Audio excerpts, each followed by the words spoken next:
오늘 은혜 받으실 하나님의 말씀은 마태복음 18장 1절에서 4절 말씀입니다. 신약성경 29페이지입니다. 다 같이 합독하시겠습니다. 그때에 제자들이 예수께 나와 이르되 천국에서는 누가 크니이까? 예수께서 한 어린아이를 불러 그들 가운데 세우시고 이르시되 진실로 너희에게 이르노니 너희가 돌이켜 어린아이들과 같이 되지 아니하면 결단코 천국에 들어가지 못하리라. 그러므로 누구든지 이 어린아이와 같이 자기를 낮추는 사람이 천국에서 큰 자니라. 아멘. 저는 오늘 마태복음 18장 1절에서 4절 말씀을 가지고 천국 백성이 처리해야 할 교만과 용서하지 못함이란 제목으로 한번 말씀을 나누겠습니다. 지난 17장에는요 이 천국을 본 자들에 대한 그런 말씀이 기록되어 있습니다. 사실 우리가 보통 천국, 주님의 왕국이란 그런 단어를 많이 씁니다. 성경에는 이렇게 왕국이라고 단어가 원어에 써 있어요. 왕국. 근데 이단들이 왕국 하면 꼭 여호와의 증인, 좀 이상한 소리가 많이 들리는 것 같아요. 근데 왜? 원래 우리나라는 대한민국, 민국이란 것은요 국민이 이 나라의 주인이란 그런 뜻입니다. 그런데 사실 하나님의 왕국은 그렇지 않아요. 하나님의 나라는 하나님이 주인이십니다. 그분이 왕이십니다. 그래서 우리가 왕국이라고 표현한 것은 바로 주님이 왕으로서 그분의 나라를 다스린다. 그래서 우리가 천년 왕국 그렇게 표현하는 것은 바로 주님께서 직접 이 땅을 천년 동안 통치하기 때문에 그분의 나라다, 그분의 왕국이다. 보통 이렇게 천국 왕국이란 그런 단어를 씁니다. 그래서 여러분들이 오해가 없기를 바라고, 이제 천국 백성들은 이제 하나님의 왕국을 보았습니다. 하나님의 왕국을 본 실제적인 사람들은 나의 왕이 우리 주 예수 그리스도시구나, 내가 그분의 통제를 받아야 되는구나. 실제로 이 땅에서 하나님의 왕국은 교회고 여러분의 심령입니다. 왜? 이 교회의 주인은 우리 예수 그리스도시고, 그뿐만 아니라 우리의 주인도 우리 예수 그리스도십니다. 우리가 하나님의 나라라고 고백하는 것은 바로 우리 안에 왕이신 주님이 와 계시기 때문에, 그래서 여러분들은 무엇을 하든지 어떤 일을 생각을 하든지 모든 것들이 바로 우리 안에 왕이신 내장 그리스도를 바라보고 그분을 통해서 해야 여러분 안에 하나님의 왕국이 이루어지는 줄 믿습니다. 특별히 베드로는 그것을 체험했죠.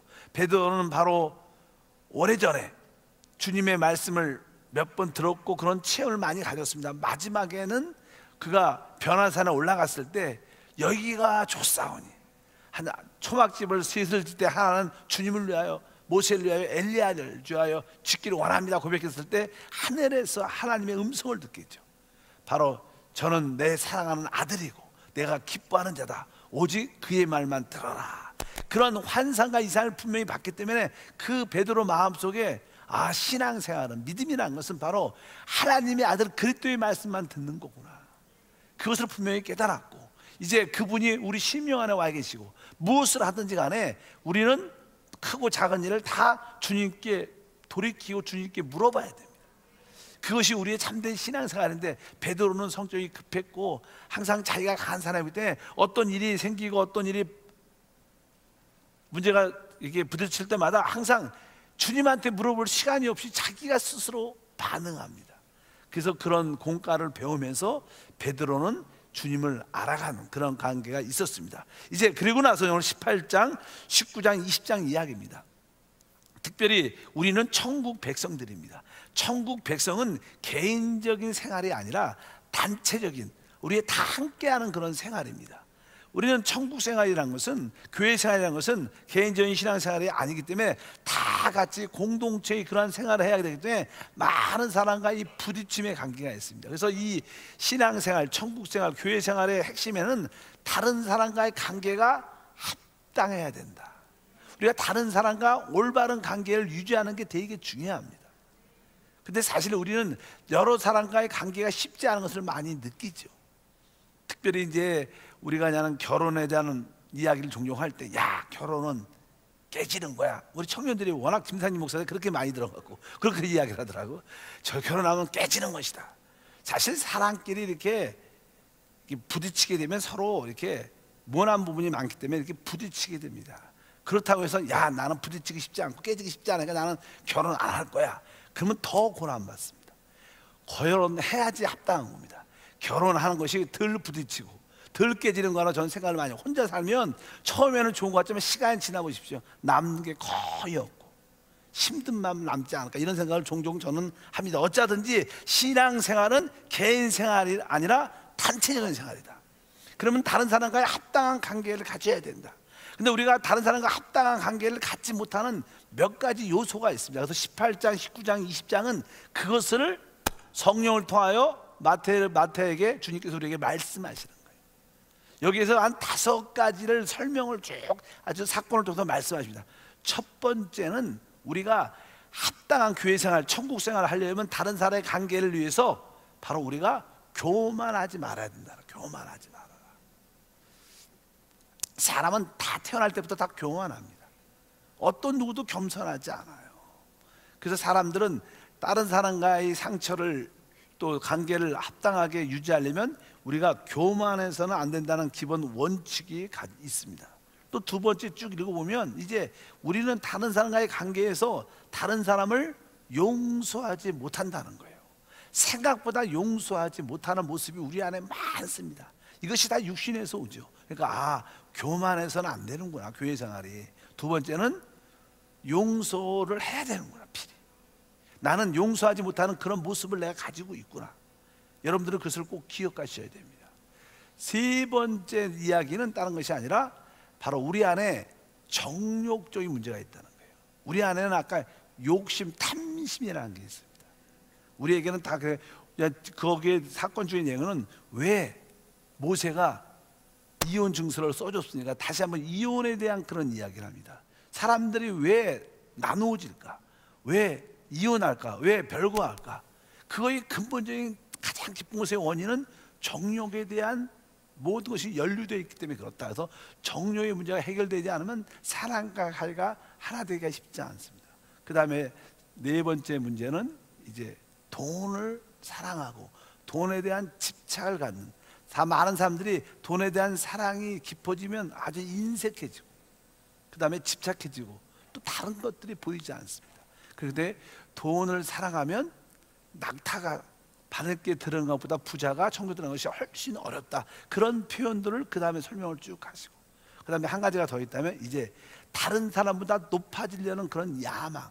사람들에게는 항상 사람들이 이렇게 모이게 되면 내가 저 사람보다 더 인정받고 더 높여지려는 그런 야망이, 높여지려는 그런 마음이 있어요. 그런 것들이 우리의 이 공동체, 이 교회 생활, 천국 생활을 파괴한다는 거예요. 여러분들이 좀 더 영적으로 성숙해지면 이 5가지가 믿음 안에서 처리가 된다면 여러분은 최고의 누림을 갖게 됩니다. 첫 번째는 뭐예요? 교만하지 않아야 되고, 두 번째는 용서를 해야 된다는 거예요. 용서하지 못하는 우리 모습이 있고, 그래 우리의 정욕에 관련된 모든 것, 또 물질을 사모하고 집착하는 그러한 모든 일들, 남들보다 높아지려는 그런 모습에 대해서 우리가 필히 다스림을 받아야 된다. 그래서 이제 마태는 이 18장, 19장, 20장을 통해서 이 5가지를 설명을 사건을 통해서 우리에게 말씀을 합니다. 첫 번째는 이제 아까 하나씩 자세히 말하면 오늘 교만에 대한 그런 말씀입니다. 오늘 18장 1절과 4절에 주님께서 말씀하죠. 이제 제자가 나와서 이렇게 말합니다. 1절을 보니까 그때 제자들이 예수께 나와 이르되 천국에서는 누가 크니까?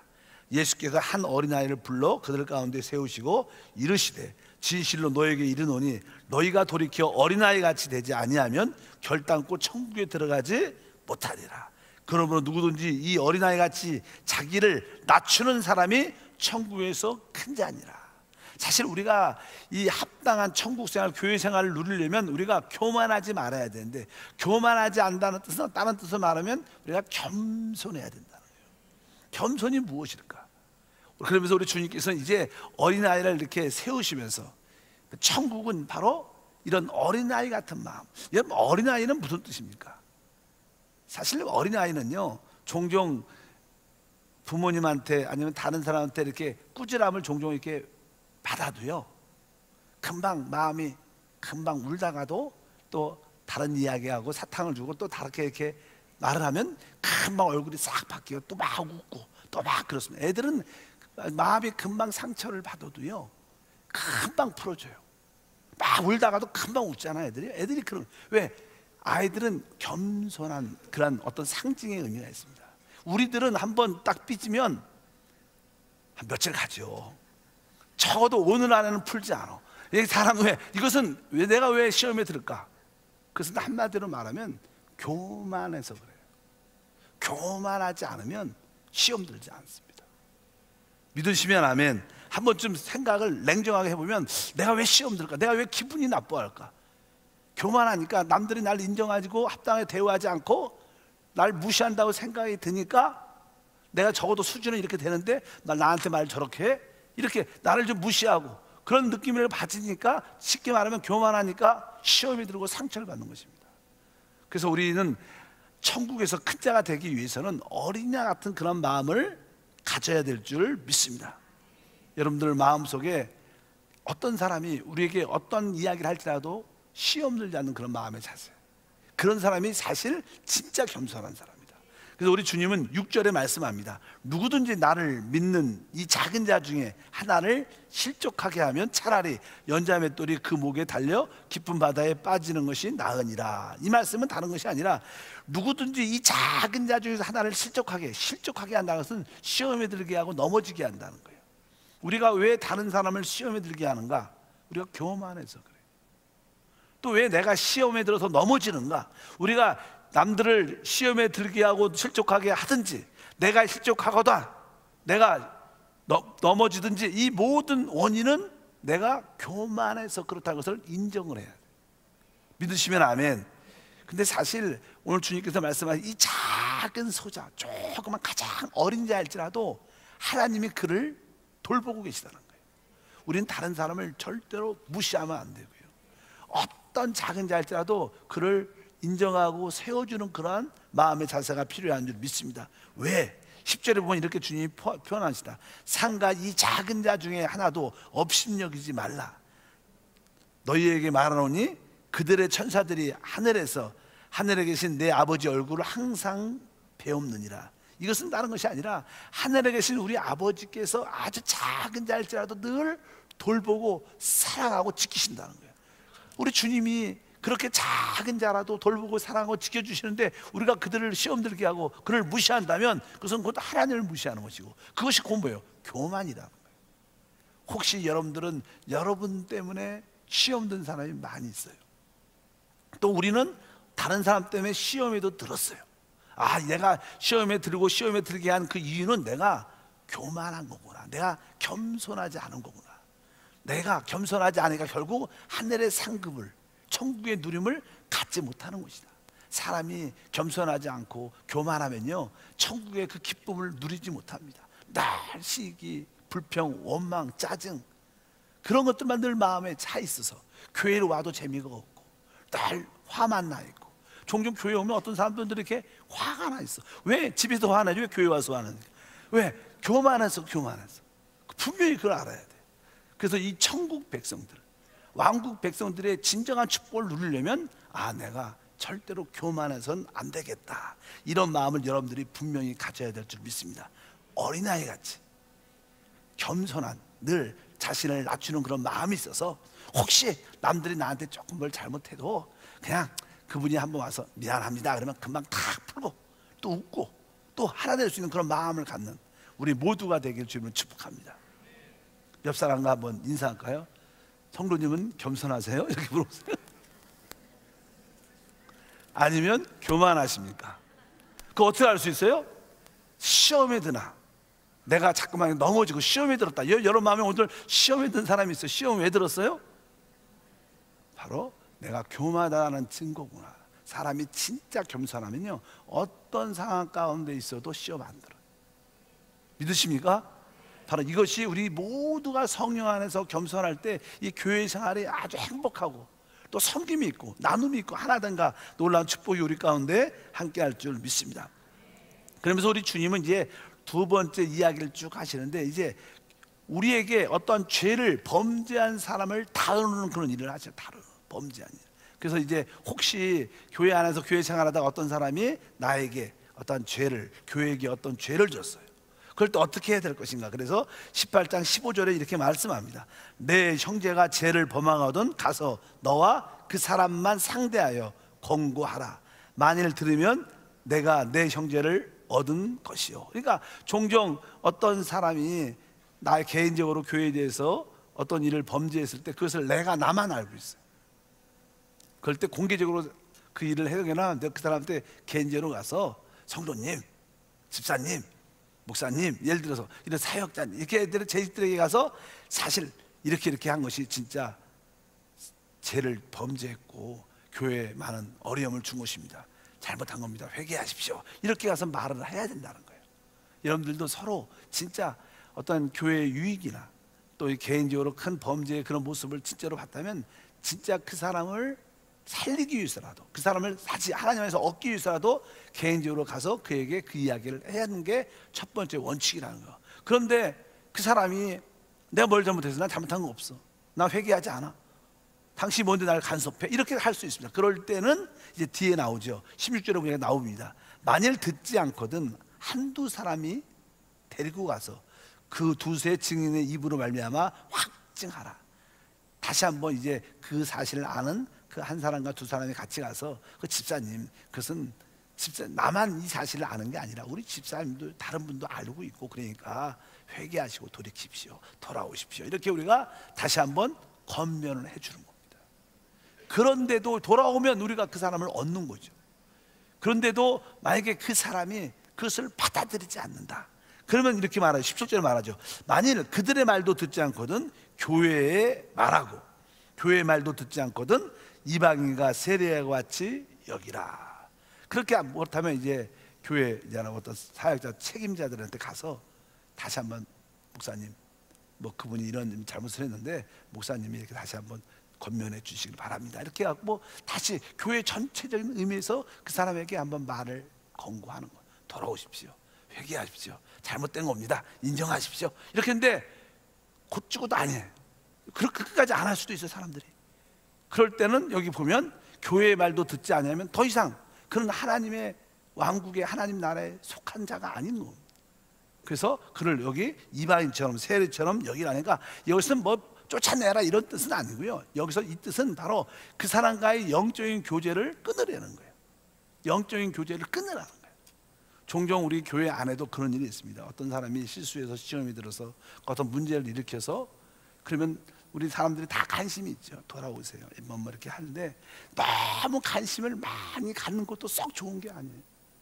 어느 때는 어느 영적인 큰 문제가 있다 그러면 사실 그것은 진짜 사랑이라면 서로 이렇게 문자나 전화나 이렇게 관계를 계속해서 하는 게 아니고 여기 뭐예요? 딱 어떤 영적인 교제를 끊어야 또 거기에서 하나님의 어떤 징계와 깨달음과 돌이킴이 있다는 것을 분명히 알아야 됩니다.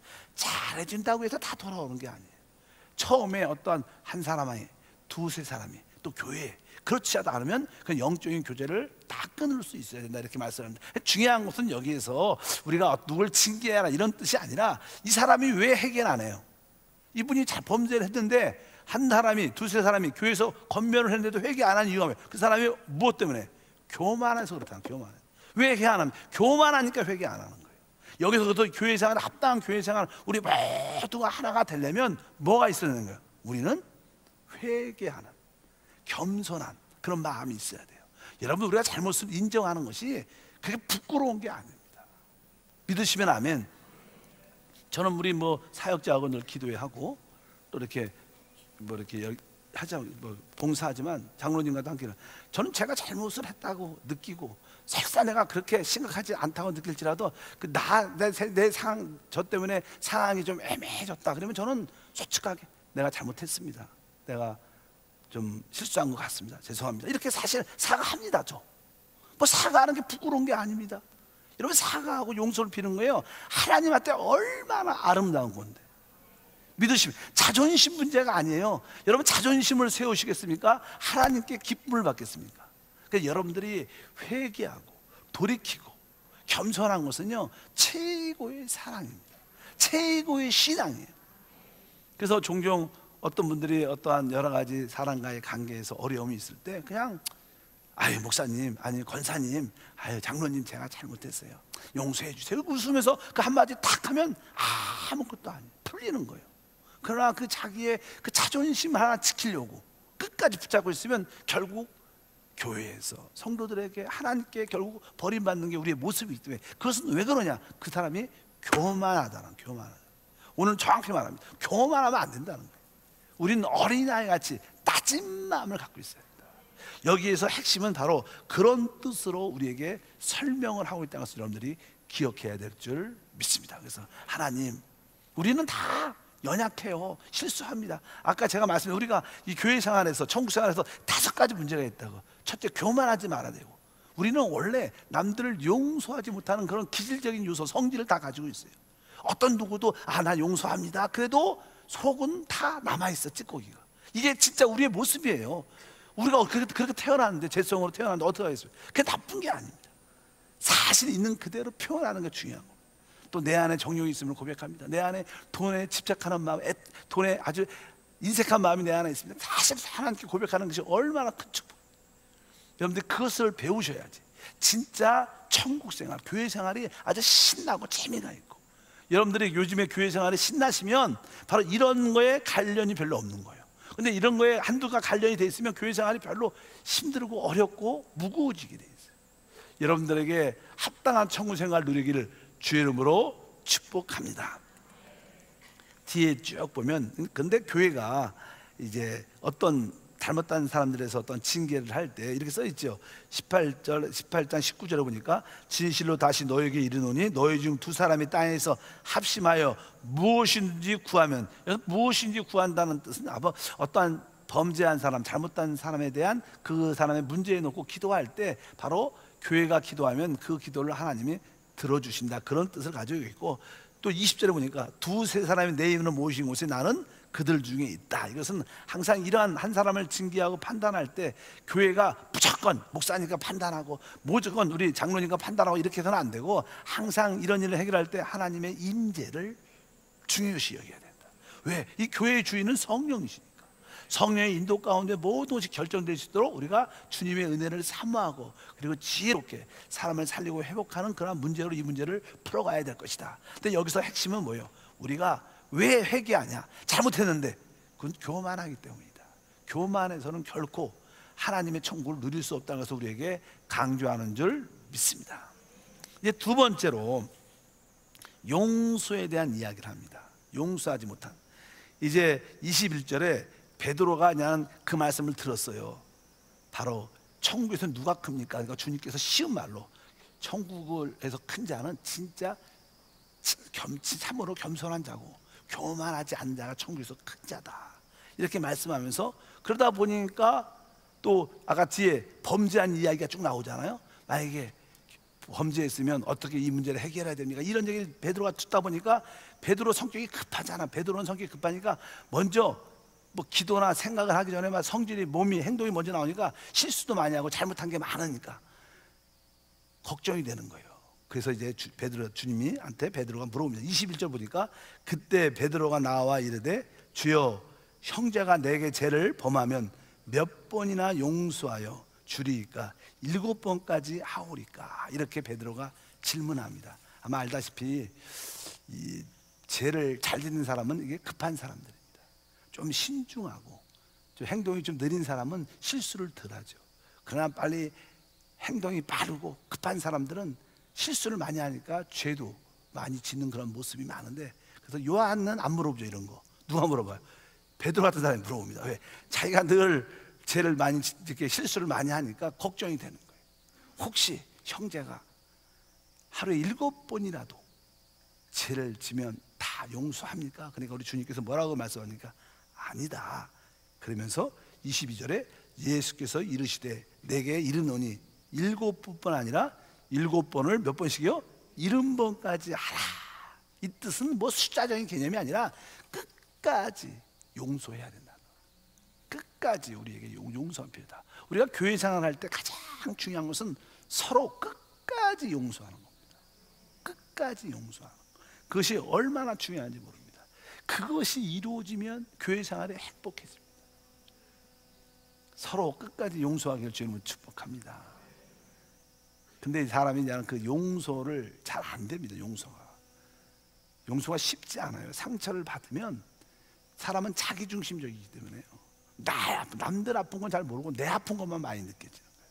그냥 내가 너무 아프다 느끼니까 억울하고 싫으니까 그렇게 말을 하는 게 많습니다. 그래서 주님께서 7번씩 아니라 70번씩이라도 7번씩 해라 말씀하면서 끝까지 용서하라고 말씀하면서 주님께서 이제 예를 들어줍니다. 천국은 어떤 왕이 자기 종들과 결산한 것 같다.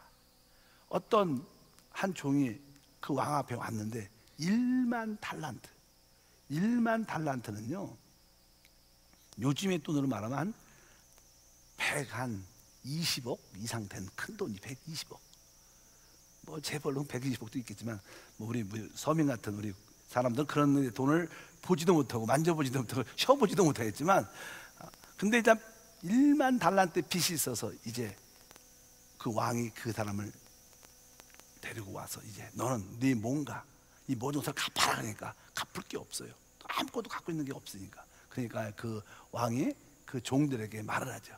그 사람뿐만 아니라 그 부인과 자식들과 그 가지고 있는 모든 것을 다 뺏어갖고 그리고 이 사람을 감옥에 집어넣어라. 그러니까 이 큰일 났죠. 이 사람이 그 왕 앞에 엎드려서 막 용서를 구합니다. 내가 갖겠습니다. 지금은 없으니까 날 용서해 주시면 진짜 내가 최선을 다했다. 그리고 막 간절히 빌고 보니까 그 왕이 불쌍히 여기서 그래 앞으로 잘해라. 내가 네 이제 모든 빚을 탕감해 주겠다. 탕감을 해줬어요. 그리고 이제 신나서 은혜 가운데 왕의 은혜를 받고 그냥 집에 가는데 자기한테 빚진 자를 가다가 하나 만난 거예요. 그 사람은 100데나리온을 빚을 졌습니다. 아마 그 1만 달란트하고 100데나리온의 차이는요 한 100만 분의 1 차이. 100만 분의 1이면 얼마나 차이가 큽니까? 그러니까 그렇게 차이가 큰데 그 생각이 딱 나는 거예요. 저 사람이 저한테 빌려갔는데 안 갚어? 그 사람을 딱 잡고 빨리 갚어. 그러니까 내가 없으니까 다음에 갚겠다. 웃기지 마. 절대로 안 돼. 그렇게 하는 말을 하면서 그 감옥에 집어넣고 너 이 암만 가면 절대로 그 감옥에서 나오지 못할 거야. 그렇게 하고 그 친구를 감옥에 집어넣는데 그 사실을 왕의 신하가 봤다는 거예요. 그 왕의 신하한테 그것을 다 말을 하니까 왕이 화가 나고 다시 그 사람을 불러냈다는 거예요. 내가 그렇게 너의 모든 빚을 다 탕감해 주는데 너에게 작은 몇 개 안 되는 그 빚도 용서하지 못하느냐. 너는 이 빚을 갚을 때까지 다시는 나오지 못할 것이다. 이렇게 아주 강하게 말씀을 하시는 그런 이야기가 쭉 기록되어 있습니다. 그리고 나서 나는 그 주인이 이렇게 말했어요. 18장 35절에 보면 이런 표현이 있습니다.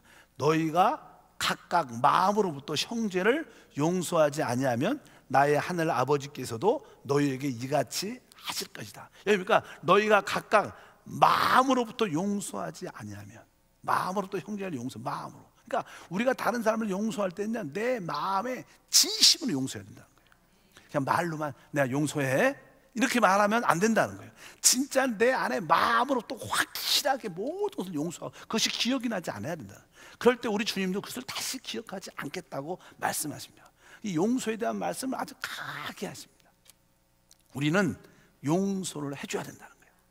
우리에게 잘못된 많은 사람들이 있을지라도 끊임없이 우리는 용서해 줘야 된다. 어디까지? 우리가 마음을 다해서 다시는 기억나지 않을 정도까지 우리가 그들을 용서해야 되는 것이 주님의 뜻인 것을 기억해야 된다. 우리가 하나님의 천국생활, 축복생활, 교회생활을 하려면 서로에게 뭐가 있어요? 우리는 실수를 하죠. 서로 상처를 주게 되어 있습니다. 아까 우리는 시험도 받고 많은 사람을 시험에 들고 많은 사람을 실족하게 하고 나도 실족합니다. 서로 부딪힘이 많다 보니까 상처를 받을 수밖에 없어. 그러다 보면 우리가 미움이 생기게 됩니다.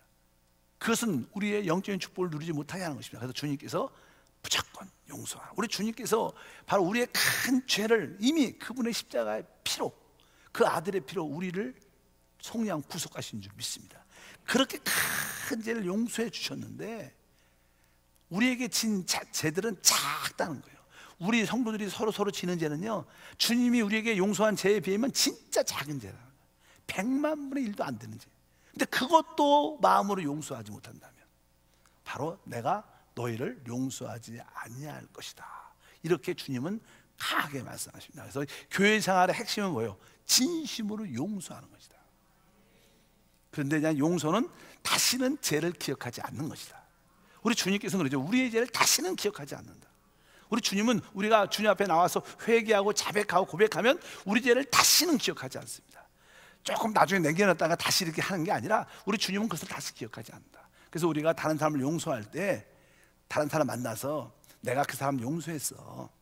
근데 그 사람 나한테 얼마나 나쁜 짓을 했는지 알아? 나한테 이런 일을 했는데 내가 그 사람을 용서했어. 이렇게라도 말하면 안 된다는 거예요. 그냥 그 사람을 용서할 때 그 모든 일을 확실하게 다 잃어버려요. 기억이 안 나야 된다는 거예요. 여러분들 기도할 때마다 하나님, 나에게 잘못한 사람들이 있는데, 나한테 죄를 진 자들이 있는데 그것이 나에게 기억이 되지 않도록, 기억되지 않도록 기억하고 있으면 사실 마음에 쓴물은 여러분만 고난과 어려움인 줄 믿습니다. 우리 주님은 거기에 대해서 강하게 말씀하셨어요. 아까 말씀해도 너희가 각각 마음으로부터 형제를 용서하지 않으면 나의 하늘 아버지께서 너희에게 이와 같이 하실 것이다. 이와 같이가 뭡니까? 아까 그 사람이 그 사람의 모든 것을 용서하지 않았기 때문에 그 사람은 다시 감옥에 들어갔어요. 그리고 네가 이 일만 다나트를 다 갚을 때까지 다시는 나오지 못한다는 거예요. 이렇게 주님께서 말씀하셨다는 거예요.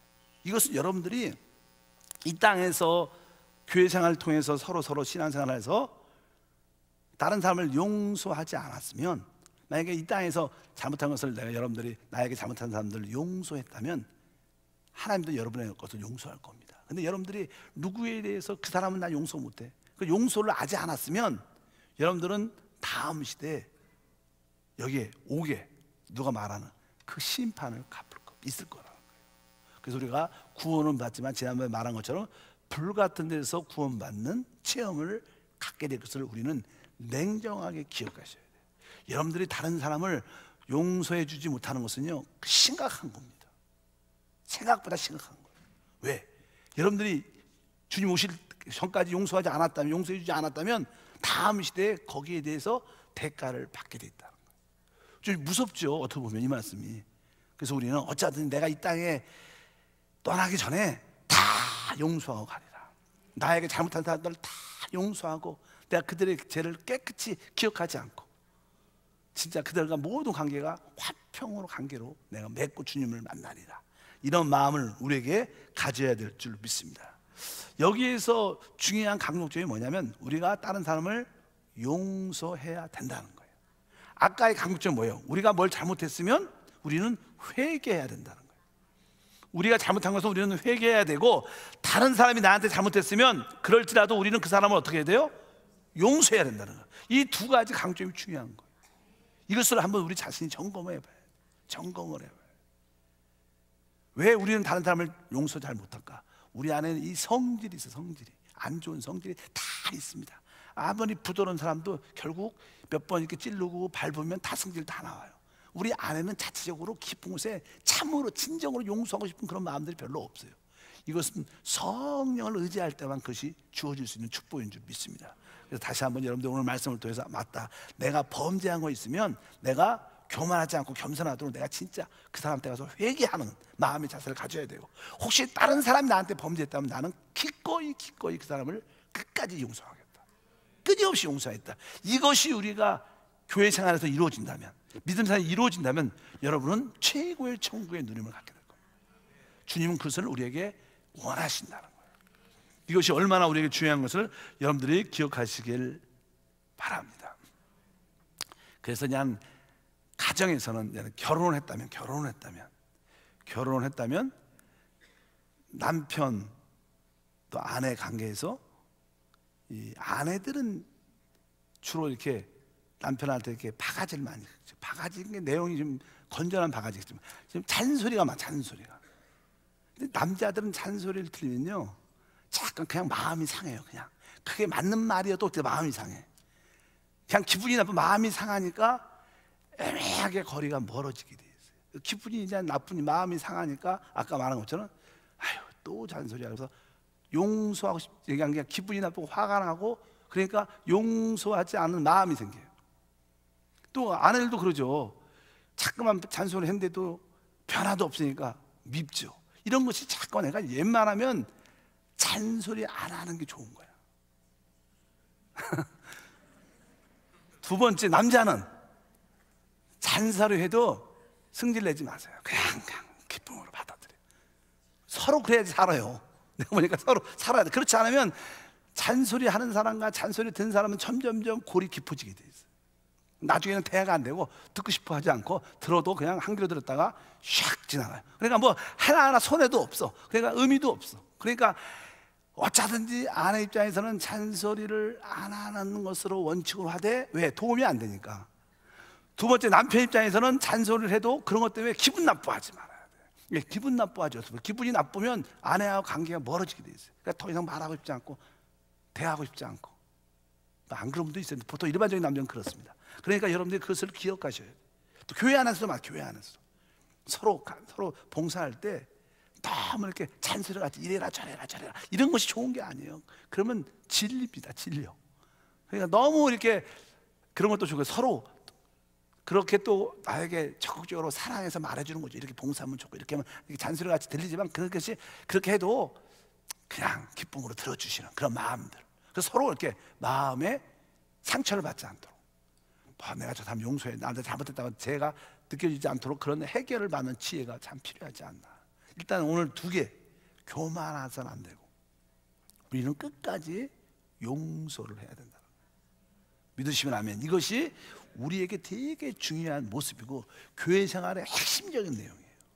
만약에 여러분들이 이 두 가지 진짜 어린아이 같이 겸손하고 여러분들이 교만하지 않으면 여러분은 실족하지 않습니다. 시험에 들지 않아요. 시험에 든 사람은 다 교만한 거예요.